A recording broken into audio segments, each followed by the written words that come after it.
Glancing at each other from afar, it's as if time has brought them together, one a ghost and the other an alien.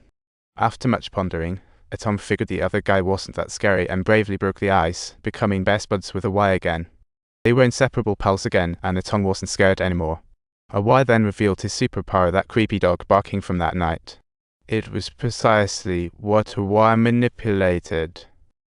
Upon seeing this, Atong got so furious that he nearly wanted to air punch his way through the lunch break, letting out his loudest roar. Atong spotted the senior and felt like his heart was doing gymnastics, classic love at first sight, folks. But alas, she wasn't from his school, she was from Hormone High. Talk about an upgrade in difficulty. But hey, it's a rite of passage for every teenage boy. So, Awei took Atong to the restroom for a treasure hunt. He unveiled a mysterious study guide. Don't ask what it is, you know. He told him it could turn him into a grown-up overnight, and Atong was glued to it all night. Suddenly, the covers were thrown aside, and Awei caught Atong studying. He got sent to the office the next day for a tea party. Atong thought he was in hot water, but surprise, he just got a warning. The teacher was basically saying, "You're young and full of energy, curiosity is a given. This happens all the time. Just avoid it next time." So, Atong left the office, half relieved, half terrified. Everyone was shocked.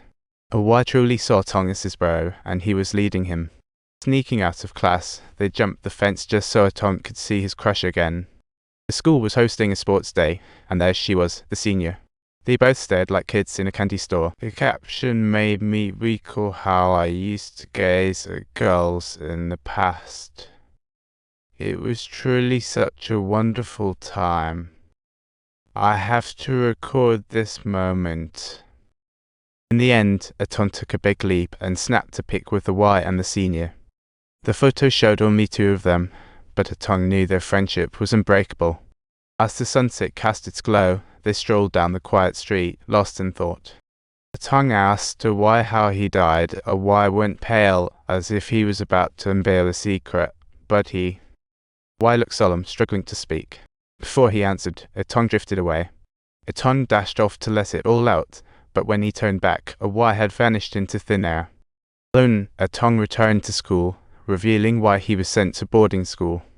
Flashing back to one night, Atong decided to binge-watch TV during the witching hour. Just then, talk about a plot twist, Dad came home with a mystery lady. Atong nearly jumped out of his skin. Trying not to be caught, he hid under the bed, witnessing a jaw-dropping scene, the entire Dad's cheating saga. But lo and behold, he eventually got caught. To keep Atong from spilling the beans, Dad shipped him off to boarding school.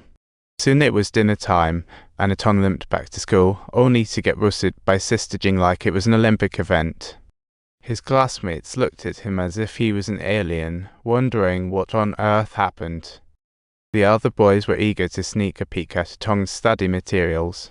Reluctantly, Atong agreed and went back to the restroom to find that study guide. While flipping through, he stumbled upon a quirky newspaper. This was getting weird. Since the study guide came from Awei, was this newspaper related to? The next evening, Awei walked out as if he was on remote control again. Curiously, Atong followed him to the pool, where he saw Awei jump into an empty pool. But his movements looked so real, like he had truly plunged into water. Was Awei cursed to relive his drowning every 6 o'clock? The next morning, everyone was talking, and lo and behold, they found the chubby kid passed out. He claimed he felt like he was floating, completely numb, as if he had a date with death. Atong watched in confusion, but at 6 o'clock he decided to rescue Awei. He hopped over the locked pool gates, trying to catch Awei, but it was as useless as grabbing fog. He could only watch Awei's desperate struggle until it all ended. Finally, Awei revealed the truth behind his drowning. Flashing back to one fateful evening, Awei and his classmates were just having fun at the pool when it turned into a wild wave of chaos. A boy pretended to drown, crying for help, but everyone thought it was just a new prank.